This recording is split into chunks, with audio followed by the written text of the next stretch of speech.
Welcome back to the Andrew Undem podcast. I have an iconic guest with us today, Mr. Ricky Carruth, who has an incredible operation down in Alabama and nationwide, and in my opinion is one of the foremost experts on how to really create a personal brand in real estate and deliver value to the industry at an unmatched level in many cases. Ricky, welcome to the show. What up, man? Well, dude, thanks so much for having me. You've done a lot of content. You're the king of content in many areas. But today I wanted to go back and start where you kind of began, because I'm not sure if everyone knows your story of football player to roofer to going broke to where you are now.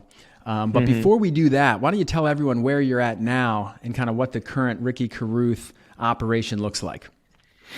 Yeah, so physically I'm in Alabama. So most people don't realize we have some of the most beautiful beaches in the world, honestly. Florida kind of extends into Alabama for a good 40 miles. So I grew up here selling Gulfront condos. I actually grew up roofing houses, of course, like you said. But once I got into real estate for the last 21 years, I've just sold primarily Gulfront, beach, vacation, second home, Airbnb, condos. So it's been really amazing because clientele is from all over the country, not just locally. So most real estate agents deal with local clientele.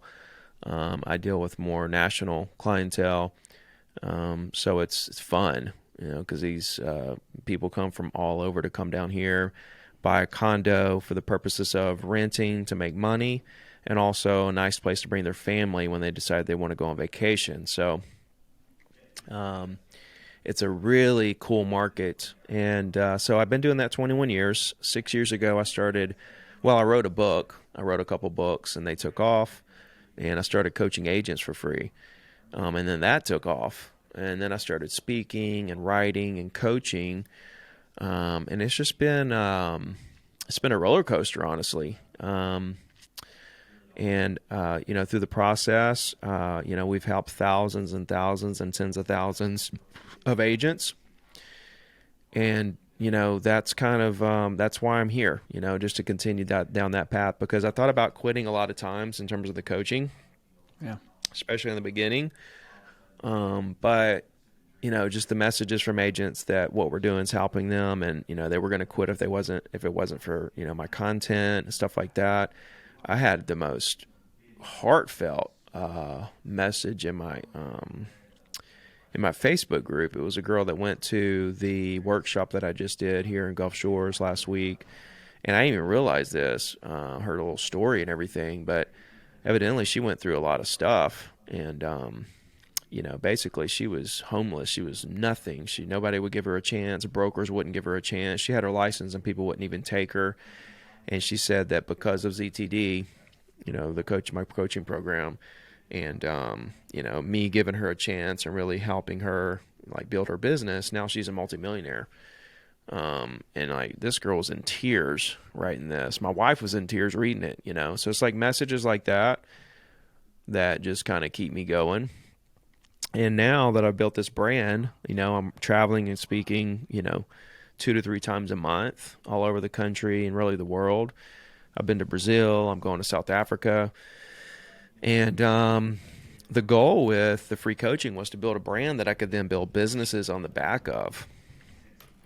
And so that's what's happening, is I'm just continuing down that path and looking for opportunities to build businesses and find partnerships and collaborations, to go out and build businesses around helping people. When I look at a business opportunity, it's like, okay, is this going to help people? That's the goal. So it's fun. And so now I'm in a place where I do a lot of these podcasts, Zoom calls I literally got off the call with a team in Boston of 8 agents a minute ago, free of charge, sat down with them for an hour to help dissect their business and team dynamics and how they could start scaling and ramping up. Now I'm doing this. When I get off with this, I'll be on the call with another agent to help them build their business. Then collaborating with a big name in the industry right after that. It's just one thing after another. And then using these opportunities to create more content out of this as well as brainstorming and creating content directly, in terms of looking directly at the camera and just giving as much value as I can based on my opinions of the market. I mean, I went through 2008, lost everything. I've been through several market cycles. We went through the pandemic, and now we're going through, this shift. And as far as markets go with real estate, it's just so crystal clear to me, like how everything plays out and how to take advantage of every little stage of the market. And it's just kind of what it's like my main message right now is, how, regardless of what stage of the market that we're in, how do we take advantage of where we are now based on where we know it's going? How can we put ourselves in the best position possible? And I think that's why people that follow me continue to follow me, because it's like, okay, where are we at in the market, and how do we absolutely crush it, going into the next part of the cycle. So yeah, I'm getting into mortgage. I'm getting into the education space. I'm already in the brokerage space. I'm still in the local real estate, listings and sales space. I'm in the coaching space, so it's fun, man. Well, dude, yeah, it's pretty incredible. I read that heartfelt note from the woman who came down to see you at your event last week, who didn't even have a cell phone, and you turned her into a millionaire, and she kind of spills it all out there. So you got to go follow Ricky. That was on his Instagram, really inspiring. But you're a guy who's been selling 100 units a year for years and years by yourself as a solo agent, netting $1 million as a real estate agent. And number one RE/MAX agent when you were at RE/MAX in all of Alabama. And the cool thing is you kind of see the forest through the trees so clearly. As you just described, I mean, you're in all these different spaces and you're excelling at all these different spaces. But that's Ricky 2023. Now, take us back to, like, I know you're a college football player, which I think is cool. You don't share that too much, but I picked it up in one of your pieces of content. I'm like, damn, this guy walked on to Alabama. So give us a little bit of the football career, because I think that story needs to be told. Yeah. When I was in high school, I was a freshman. I'd played every sport up to that point: basketball, baseball, soccer, everything I could really get into. Never played football until I was in high school. So when I was a freshman, I stepped on a scale, and I think I was, what was I, like 150 or something like that. I can't remember how much I weighed, but I was way bigger than the other freshmen, my buddies and stuff. I was like, like maybe I can play football. So I tried out and, decided that's what I was going to do, and it went well. So freshman, sophomore, junior, senior. So I played 4 years in high school. When I was a junior, I was a starter on varsity. I was playing outside linebacker, and then I moved to defensive end as a senior, and then back to outside linebacker in college. And so I had a full paid scholarship to Marshall, Missouri, which is an NAIA school. And that was cool because my college was paid for. The only problem was it was like a 20-hour drive, and I was 18. And I didn't even know if I wanted to go to college. So I went there for a year. I came back. I did a semester at Faulkner State, which is called Coastal now here in my local area. Mm-hmm. Then I went to Alabama, where I was going to walk on. So I was an invited walk-on to Alabama. But by the time spring training came, my body was just completely shot. I was like running like 6 miles a day uphill, like lifting twice a day. Like my body was totally toast. And I was like, okay, this isn't going to work. I was aching and everything else. So I was like, okay, what am I going to do now? Because I'm not going to do college. Right. And then I ended up failing a history class at Alabama. That one semester I went, I was like, I'm definitely done with this. What do I do? Real estate's one class, get my license, same opportunities as people that go to college for 10 years to be a doctor or lawyer. I was like, I'm going to do that. So that's really how it all played out, man. And I really loved football, but my body just wasn't at a professional level to be able to withstand the 20 years of working out, you know. Well, I think So, you but then took I that ended up pursuing discipline. other things, right? So I got into martial arts. So I got into Japanese jiu-jitsu was the first one. That was in like 2004-ish, 3 or 4. I got into that and I pursued that. I got my black belt there. That was like 10 years worth of, training there. And then I also so I traveled and did jiu-jitsu matches all over the country and I ended up doing 2 MMA matches. And then I got my purple belt with in the 10th Planet jiu-jitsu. Oh, really? And I did that for I did martial arts for well over a decade. And that was just a piece of my life. And then that was just another thing. Is like, I'm going to go be a world champion. And so when I was 32, 10 years ago or so, the last match that I did, I went all through the tournament, made it to the finals. The guy at the finals was a diesel. And he rode me he just rode me the whole time because he knew that if I could get his leg, it was over. But that was his game plan: just keep me down and don't let me get his leg. And then he eventually got me. He got my arm right before we went to overtime. But my neck felt like I'd been in a car wreck, like whiplash, for like 3 or 4 days. And I was like, okay, I'm not going to be a world champion here. What else can I do? Right. And that was right when I was like, let me go teach agents how to crush it. So I always had to have something occupying myself that I could go be the best at in the world. Anything that I was doing outside of my day-to-day job was a side hustle to become number 1 in the world at it. So I was going to school, side hustle was football to be the best in the world. When that didn't work out, I was doing real estate.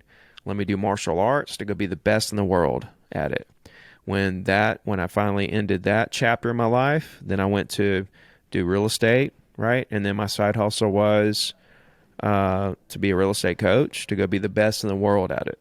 It's like I always had something occupying my off time that I was pursuing to become the absolute best in the world at whatever that side gig was, right? So that's interesting to talk through that because I never really thought about it like that.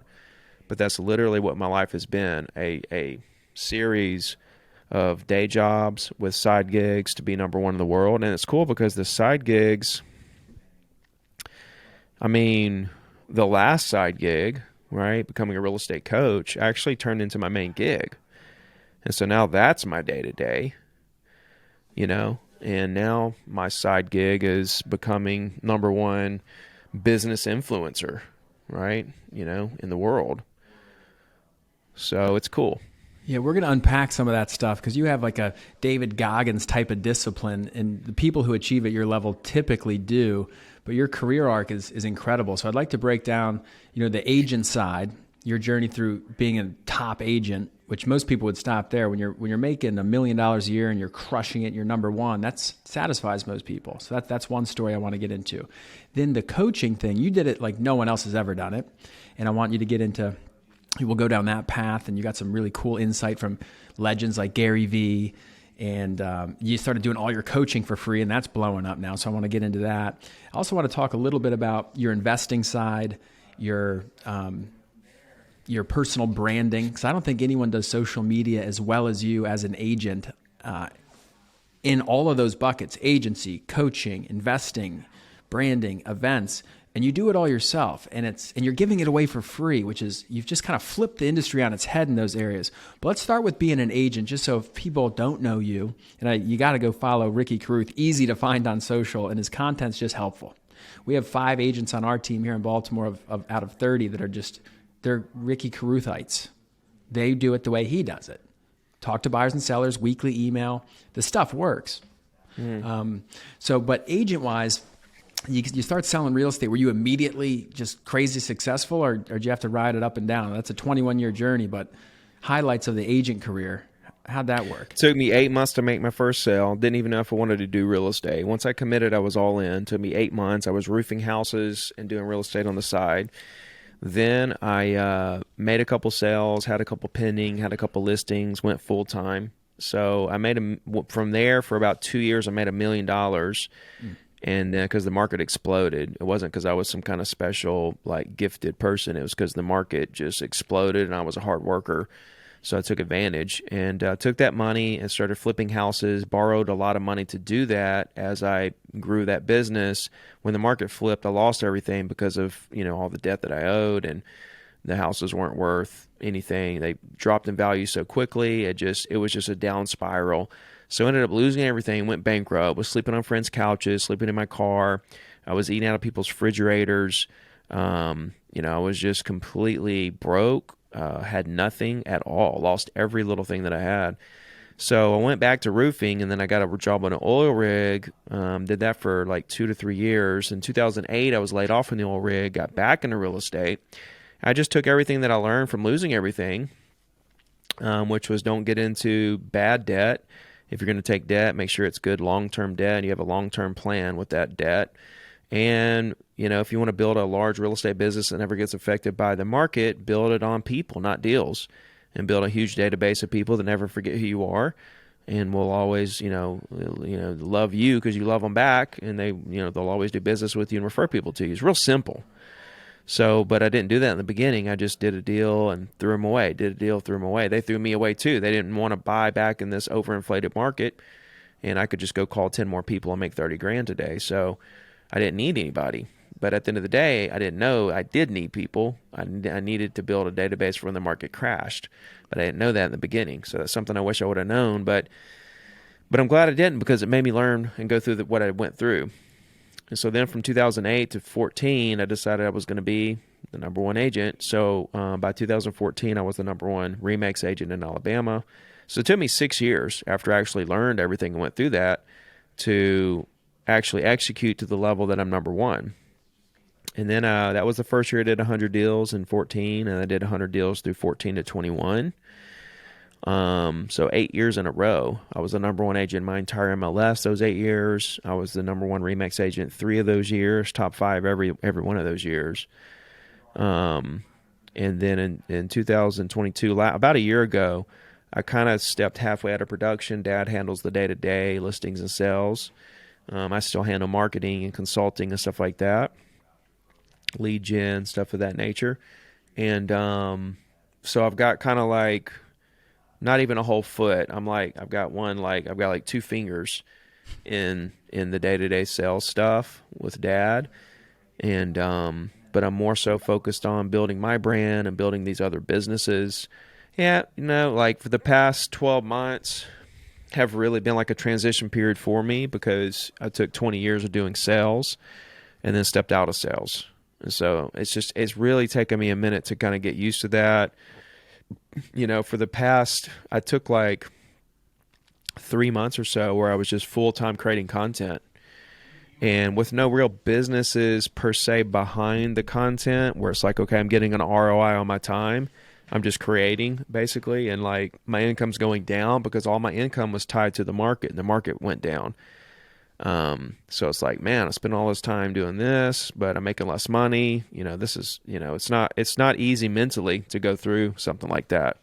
But that's literally what I've went through over the past 6 to 8 months, is less income and working my ass off, creating and trying to build these businesses. But it's just been a transition period, to really get my footing of what my new life looks like without going to listing appointments and showing properties, to, creating content, finding the balance between creating content, and finding opportunities to build businesses, right, that could really, take everything to the next level. So, that's what the last 12 months have been for me, a transition period. And I'm in a pretty good spot right now, because I'm finally getting real clarity on things that I can do to build businesses and see that great ROI on all the work that I'm putting in.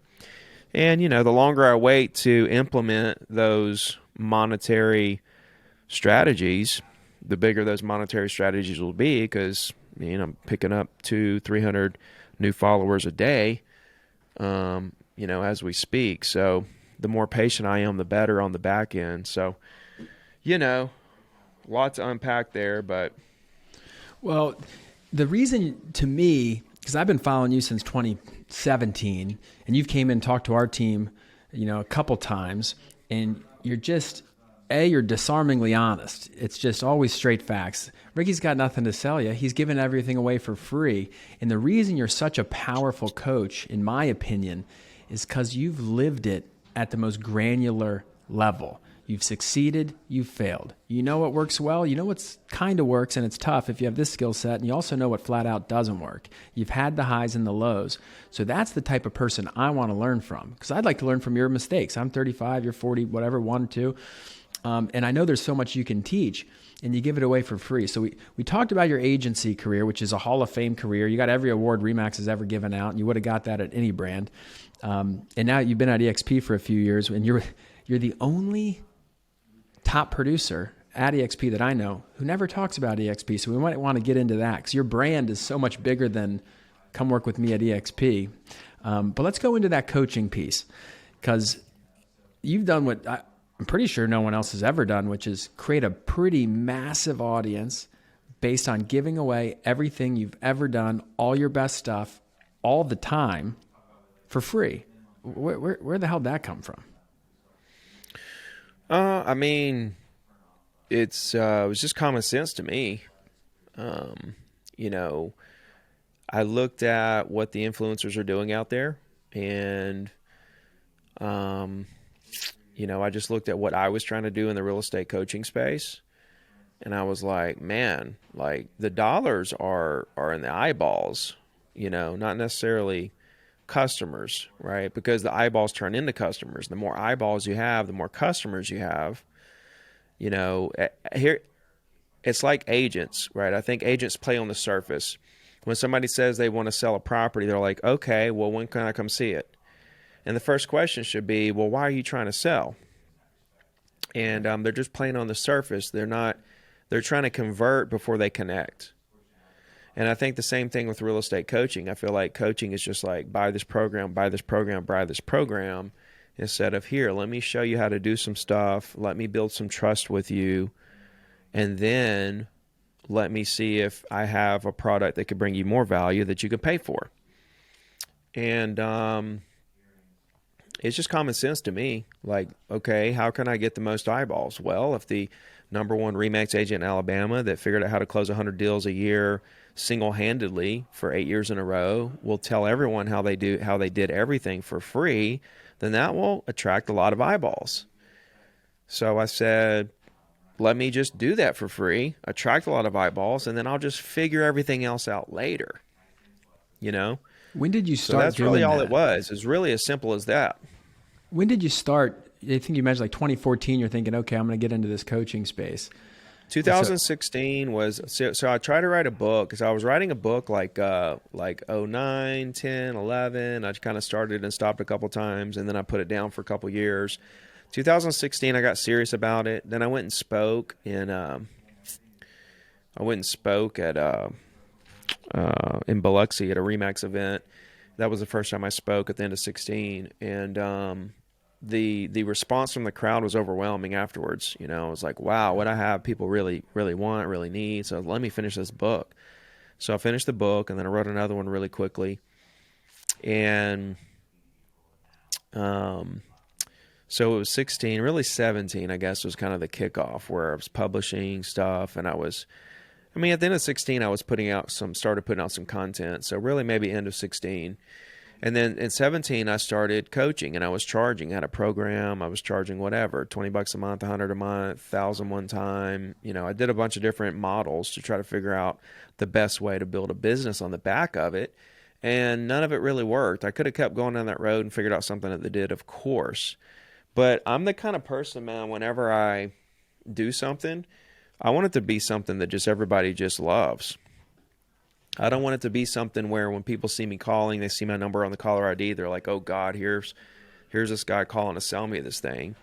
I want them to think, oh yes, wow, Ricky's calling, let's see what he's got going on. That's the kind of effect I want. That's why, like you mentioned EXP, that's why I don't talk about it, because right now I could call any of my followers and they'd be like, oh my God, Ricky's calling, and they would answer.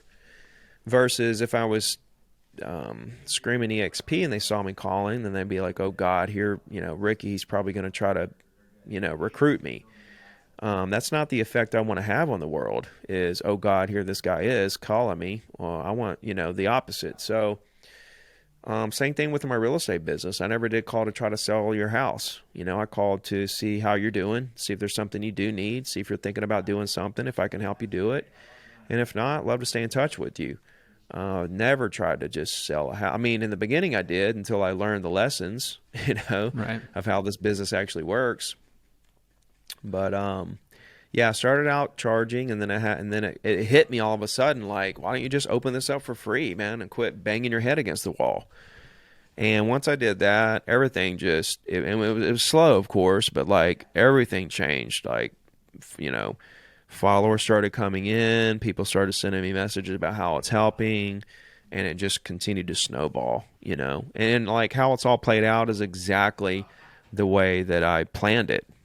For it to snowball into what it is now. And I'm even looking further down the road now. I know how my plan is not complete. Like I know where it's going.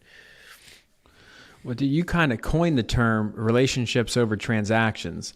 And I also like what you just said, which is, connect before you convert. And if everyone could just take a breath and take a page out of Ricky's book, you'd be a lot better off. You've been coaching me indirectly. You don't even know it because I've been watching your stuff, 7 years.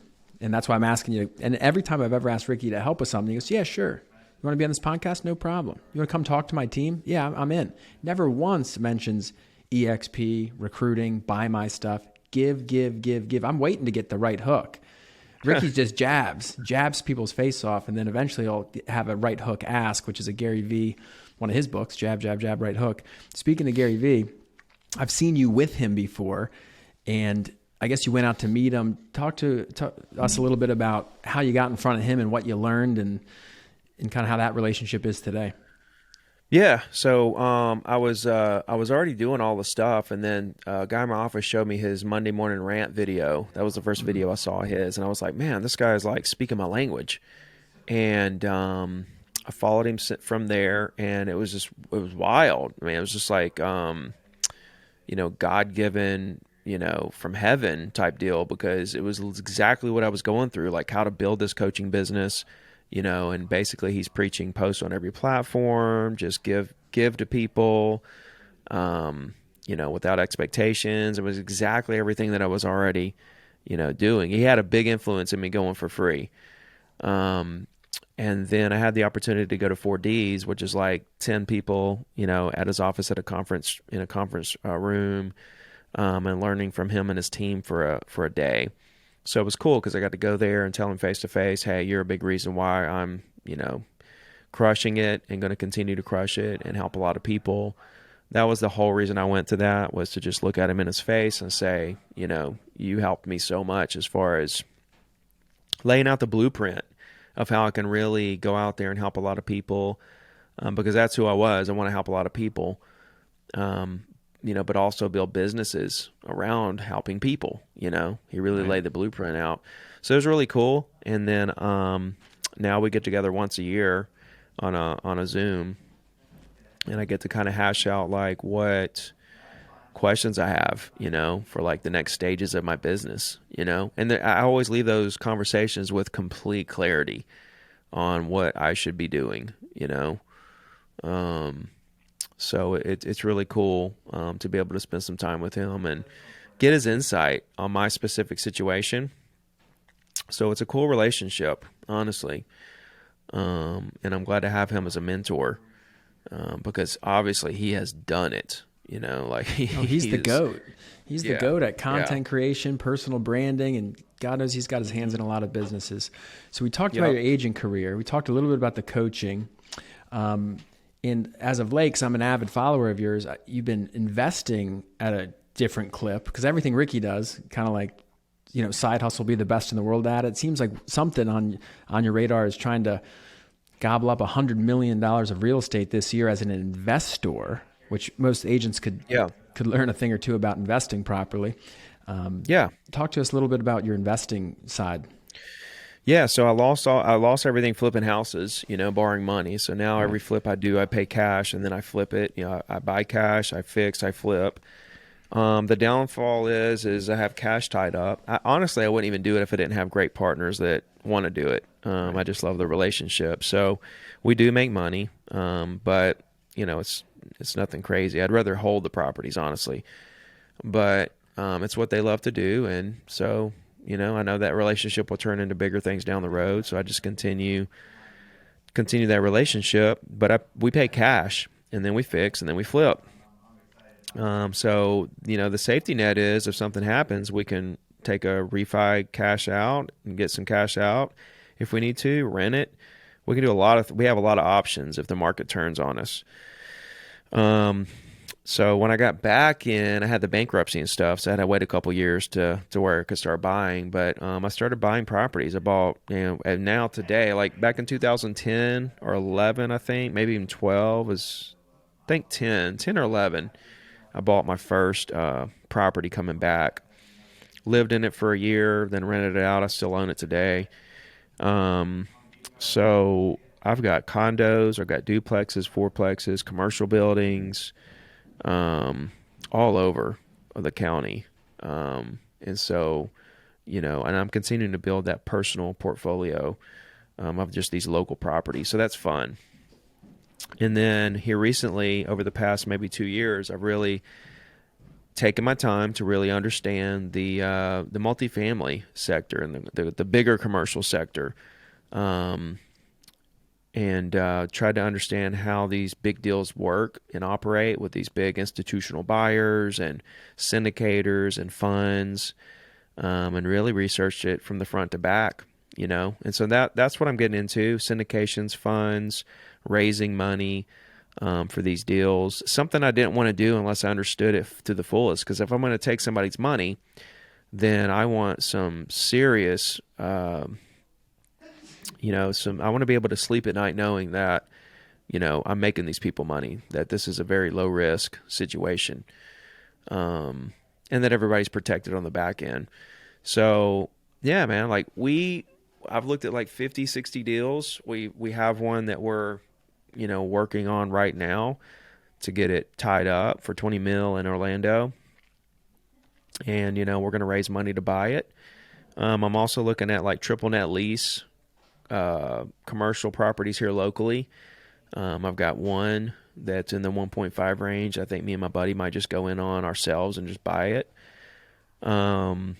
So yeah, I'm going hard on that game because real estate's investing is a sector that you just get really rich really slowly.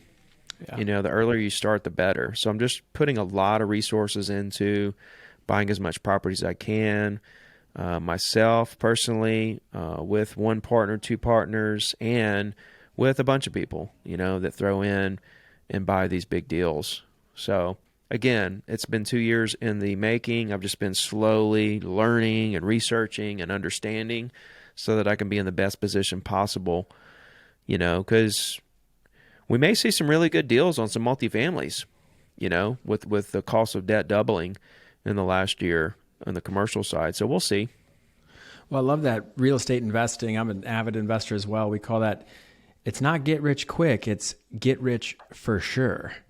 Because if you do it right, you're going to be in a good spot. And I also like what you said. It's an old Jim Rohn line, which is the fortune looms large for those who start early. So if you're seeing this and you're thinking about investing in real estate or you're in real estate, it's a young man's game because time will do all the heavy lifting for you.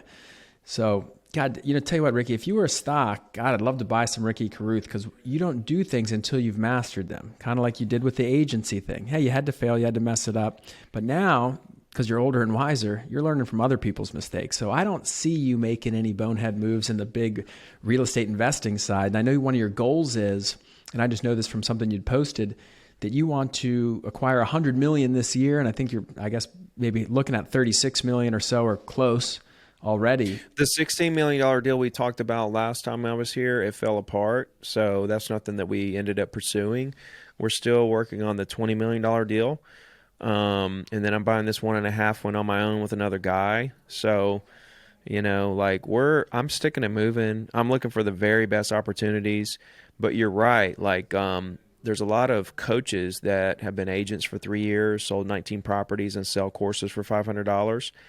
I got in the business, I made a meal, I lost it. I came back 6 years to the top, at the top for 3 years before even starting to try to write a book or, coach people or whatever. So you're right. I kind of wait till and the reason why my content has went stale for a while is because I was just kind of saying the same thing over and over again in terms of helping real estate agents. And I never did really get into the investing side of content or how to grow on social media and stuff like that, because I didn't feel like I didn't have the audacity to go speak on that kind of stuff yet until I felt like I actually knew what I was talking about. Now I feel like I have a big real estate portfolio. I understand, the different sides of real estate investing. I feel like I can go teach a lot of people a lot of different things that I've learned. And on the social media side, I can teach a lot of people how to grow on social media, how to build your business on social media. And so these are things that I now feel like I can speak on, not to the highest levels, but a level enough that I feel comfortable sharing, Well, you so are the you're right. highest level on personal branding. You're at the highest level, in my opinion, especially in the real estate space. Who's a practicing agent? So that's one that, you got to get. You're one of the goats, in my opinion, on that. We can dive into that. Agency, you've achieved it all. Investing, you're going to climb that mountain. Now, what I want to know is, you have a team. I know your dad's doing some of the work. You're involved in the business. It's very profitable. These investing avenues require a lot of due diligence and study and work. Mm-hmm. Personal branding and the amount of content you put out is ungodly. I'm seeing 30 posts a week sometimes. I'm like, I'm not doing this right. And I'm trying, I'm putting it, but not enough. What are your days like? How do you structure this? Is it like, hey, every Monday I do this, Tuesday I do that? Is it, I just know I have to do these key things? How do you manage that? Yeah, it's like I say, there was a while where I was just doing content, all day, every day. I wasn't focused on any other real businesses or anything. I was just doing content, just creating, brainstorming, trying to really get all that, like trying to systemize that whole piece. But now I'm a little more organized. Mondays, I kind of put aside more for like organizational growth. Tuesdays are more for content creation, where I actually try to spend the whole day creating. Wednesdays are more for, I try to focus more on real estate deals, like the big commercial deals or maybe local listings and sales. I do my weekly email on that day, all that. So I try to segregate it like that. Where Monday I'm growing, Tuesday I'm filming, Wednesday I'm checking on all the real estate deals and following up. Then Thursday and Friday are more so like kind of whatever, like projects. I may make some more content, so I kind of leave those 2 days open to kind of finish the week however I need to finish the week. That's kind of what's working for me right now. But this is something that's always changing. Right? Always changing. Like this week, Wednesday, I'm going to Cali for the rest of the week. So there goes the rest of the week. So I got to try to squeeze everything into today and tomorrow to, to make sure I get everything done that I need to get done. So it, like my dad said a long time ago, all you can do is all you can do.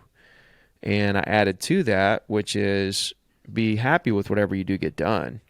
We all want to, get all these checklist things done, today, when in reality it's just not going to happen, and then we become disappointed that we didn't get all this stuff done because we want to be a superstar tomorrow, when in reality we like really crushed it, even though we only got 20% of the things we wanted to get accomplished.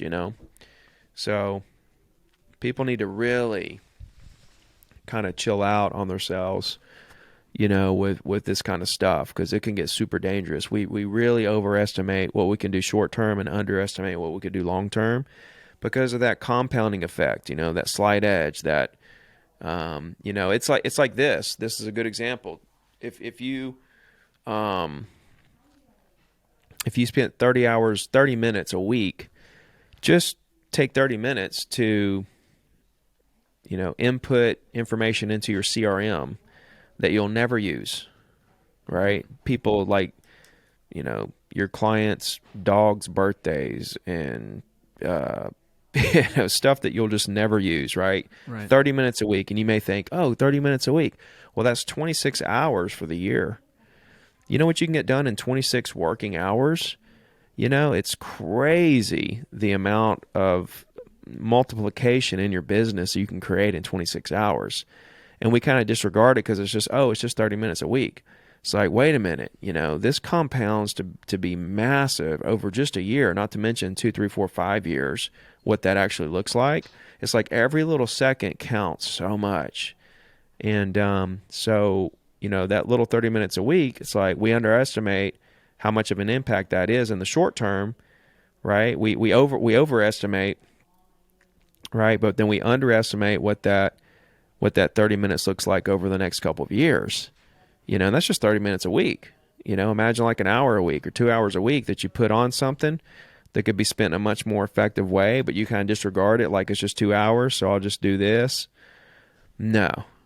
And like thinking like this is how you really become more efficient and really blow your business up over the next 2 to 3 years, is putting something in place that you can visualize compounding into these massive, these massive legs of your business over time. Well, you obviously value your time and use it judiciously, so I appreciate you spending some time with me today. This has been awesome. All you can do is all you can do, and be happy. That's it. And be happy with it, because there's a gratitude piece That's it. there. Now, because I think you're the maybe one of the fastest growing, and if not the best, personal brand as a solo agent. It's not like you have 20 film members flying you around and filming all this stuff. You're just documenting, grinding, doing it the way that we could do it as agents. Ricky's not doing anything too crazy. Most of it's on his iPhone. He does a little editing. He's posting. Where do you capture these ideas? Because like I'm sure you get these flashes of inspiration. Ooh, that'd be a good piece of content. Ooh, I should say that. Like, because you put out so much. I know. What's your system on these Instagram reels that you just keep rocking the shit out of? And they're all good. It's not like, what the hell is he talking about? That was dumb. It's like, no, this value. Yeah. So like I'll have little ideas hit me based on articles I'm reading or talking to people. I may think of something while I'm talking to you right now, and I may jot it down. And so I'll email it to myself with the subject of reels. And a place where I get a lot of it is just DMs, people that DM me questions and stuff. I'm like, this would make a good, reel. So I'll just screenshot and email it to myself. And then when I sit down on Tuesday or whenever I'm going to sit down and brainstorm a good 20 ideas or so and then batch film those 20 ideas, I'll just go to my email and just search reels, and then I'll look through all the ideas that since the last time I filmed. So this is like a week's worth or, 2, 3, 4, 5 days worth of ideas that just kind of compound. Again, there's the compound into these emails, and I just kind of go through them and just get them all on paper, right? And so I've got all those. Then I sit down and think, okay, what else is going on? What's going on today? What's going on in my business? What social media tip can I share? What's going on with the market? And so I try to come up with a good 20 ideas and then just film them all in one shot. So I'll come up with them, then I have to set my camera up. Am I going to sit? Am I going to sit on a stool, low seat, standing, lighting, camera framing, boom mic, shirt? Am I going to wear, the same shirt all 20? Am I going to switch it out every 3 or 4 videos? And then I'll sit and just batch film, with a green screen, 20 hits. And so you do it yourself. That's crazy, man. You just set it up. I film it all myself, yeah, but then I send it to editors and they edit the captions and stuff and the backgrounds. That's crazy. So then I've got the ones I'm looking straight at you, but then I've got all the podcast clips that I mix in there. Then I've got my speeches that I have clips of. Then I've got the Instagram quotes, right? So then I've got the article post with the article in the background. So really, I've got 5 different legs of different kinds of content there that I can kind of mix up throughout the day, to where I can get those, 4 to 6 pieces of content out. He just broke it down right there for free.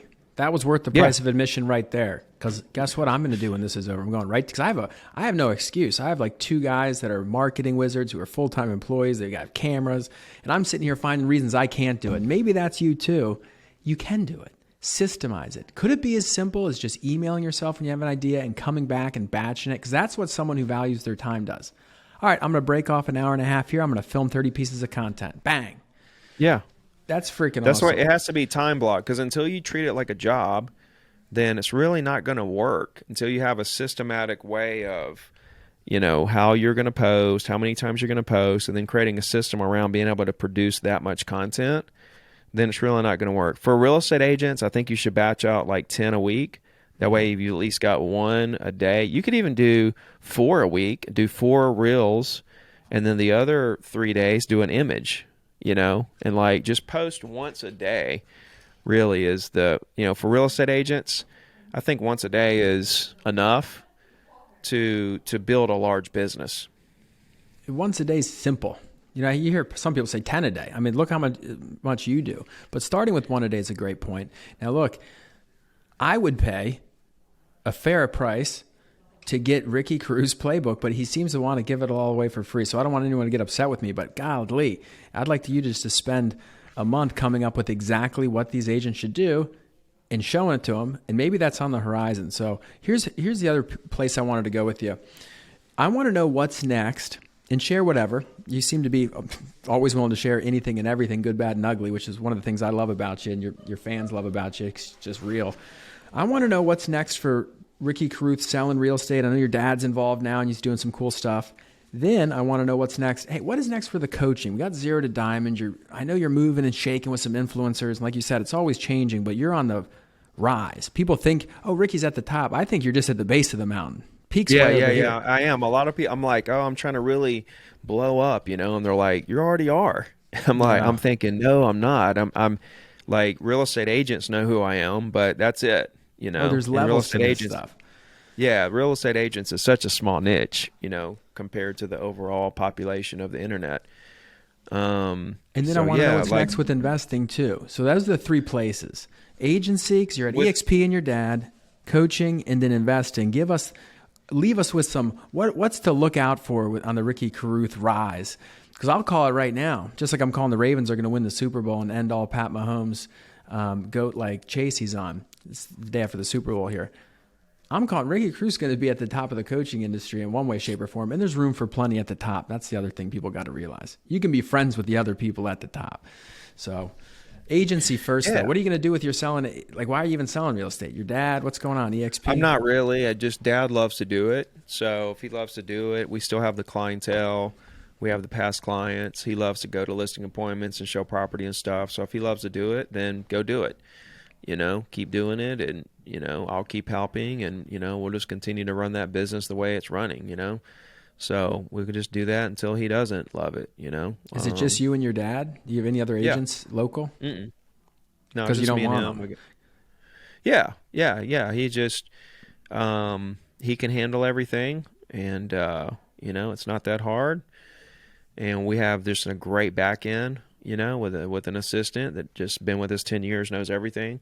So it makes it really simple on us, and he can just go out and get the deals done. It's just really easy stuff, at this point. Now, I have to ask, because I know for an absolute certainty there's people all over Gulf Shores and probably all over that panhandle that would die to be on your team, that would come work for a Not low really, split. man. It's so weird. See, that's what's so strange. Yeah, I mean, there may be a few, but it's so weird because, like, I did the workshop here in Gulf Shores in my hometown. I had 2 local people that were there. Crazy. Everybody that was at the workshop, there was 80 people, and everybody that was there was from Utah, Seattle, New Jersey, New York, Atlanta, Carolinas, like Mississippi, Louisiana, Texas. Like, it was all people that came from outside the area.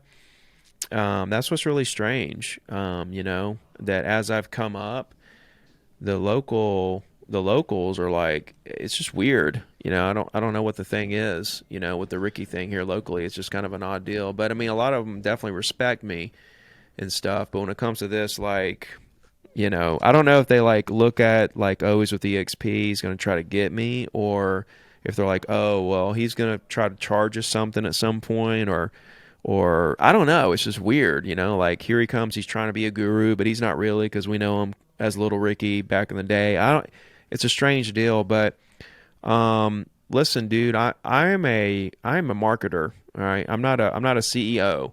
So as I get into building a team, now I'm a CEO. Now I'm running and I'm managing people. I'm dealing with HR. I'm dealing with payroll. I'm dealing with compliance issues and legalities. And I have zero interest in any of that, bro. I'm a marketer, right? I just want to stay in my lane of being a marketer. The way that I make my money is mostly through affiliate marketing, right? Whereas I don't own the company. I don't deal with the back end BS. I get paid a commission for selling products on the back of my brand. And I love that, because I don't have to go out here and build a company of 100 people and have a sales department, a marketing department, a web department, an ad department, managers, COO. I don't have to do all that stuff. But I can use these other companies that already have the great product and have the team in place and deal with all the day-to-day operations. I can use their entire company to go out and basically do what I want to do anyway, help people and make money. So that's what I've kind of come to realize, is that I'm just like a great affiliate marketer, because I don't want 100 employees. I don't want a real estate team. I just want to grow my brand and continue to tell people what companies' products can help them succeed the best and make a commission on those products. I think that's kind of like, I think I finally found my calling in this whole thing, and it's being an affiliate marketer, So that's so fascinating. That kind of goes back. Yeah.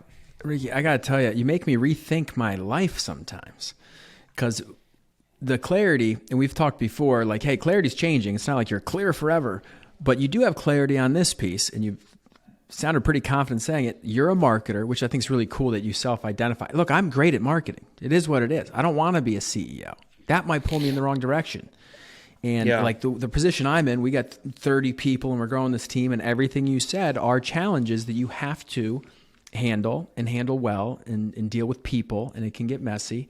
And I do like doing it, and I'm good at it, but that comes at a cost. There's an opportunity cost, because when you're dealing with those things at a high level, you're not executing on other things at a high level. You're not an agent anymore, right? When you're a team leader, you're a CEO. You're not an agent anymore. You're dealing with people. You're dealing with the organization. You're trying to build a business. I don't want to build a business, right? I want to be on the outskirts of that business and if there's a company that has 100 employees and I can partner with that company to help them sell their product as one of the marketers, then essentially those are my 100 employees, even though I don't deal with them.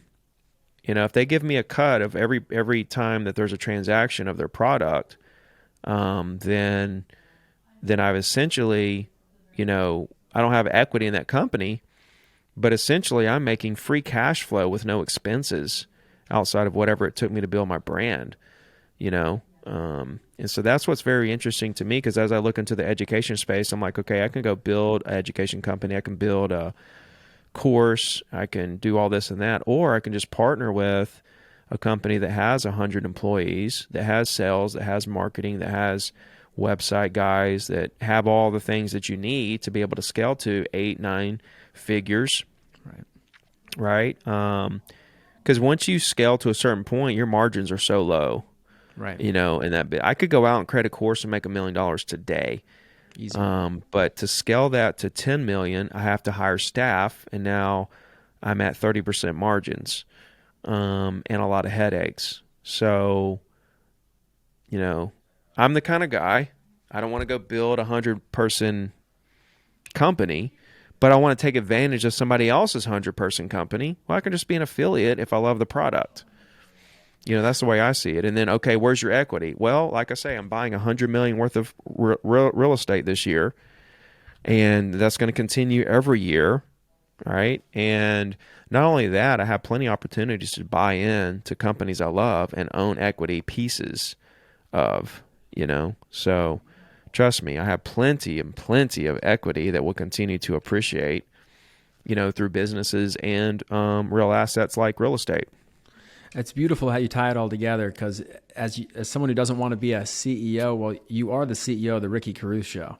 And like, as in you controlling your own interests as you do so well. And see, what that doesn't mean is you can't go play with this money and do big things. So just because you don't want to build a team doesn't mean you're not going to be building a massive group of people who you're investing with and doing only the things you're great at and the things you want to do, which is awesome. So I'm glad you said that because you alluded a little bit to what's next on the potentially the coaching education space. Anything you want to tease us with here? Because it sounds like that brain of yours is onto something with partnering with other people or putting out content. I'll speak on behalf of real estate agents in Maryland, at least. I want to know the Ricky Carruth personal branding playbook as it continues to develop because I want to know what you're doing next. And guess what? In this summer, you're going to be doing something because Instagram changed something and there's a new feature. And I want to know what you're doing. Yeah, exactly. No, I'm just like as far as real estate investing goes, as far as social media goes, things of that nature. Like I'm getting into those spaces, right, into the education side of the business to create, groups and situations that we can all learn together on this kind of stuff, and continue to keep up with the algorithms as they change, new platforms as they come along, new features as they open. So that's what's fun is I'm like a social hacker, like I'm always looking for what's this little thing I can do that can really drive more organic reach more people, drive growth, the most efficient way. And it's just like I'm like a grinder because like I'm not like a Jake Paul or a somebody else that like just goes viral and picks up millions of subscribers. I'm more of the little guy that just like churns out so much content. Like even Gary Vee, like he has 4 million subscribers on YouTube and he gets like, 20,000 views, video, something like that. That's like that's like a 0.5% of views to subscribers.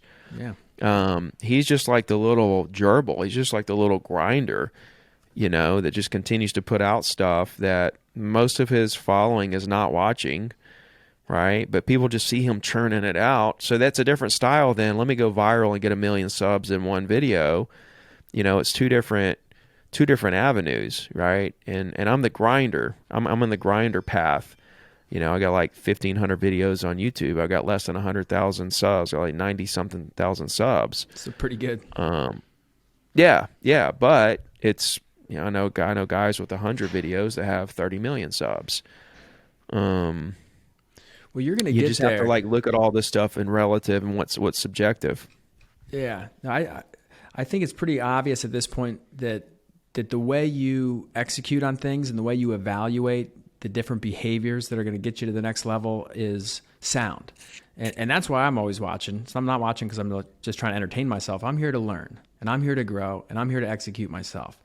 And the one other thing, we're almost at an hour and I know you have a crazy day, but I do want to ask you about events because you speak at tons of events. You're always jet setting somewhere, delivering some great value to agents, to brokers, to whoever. But you just had your own event. And I thought that was awesome that 80 people came down and they got to spend a full day with you. And I'm sure it was just like, just knowing who you are, you were like, I'm going to make this the most valuable day I possibly can. Is that something we're going to see more of? Or I think so. I was just testing the market to see what that looked like. It was $700, 80 people came. It was capped at 100, so it didn't sell out. But it was interesting how the whole thing played out, how, they were telling me that they got more out of that than, $10,000 they paid somewhere else. So yeah, that was just a test to kind of see what would happen.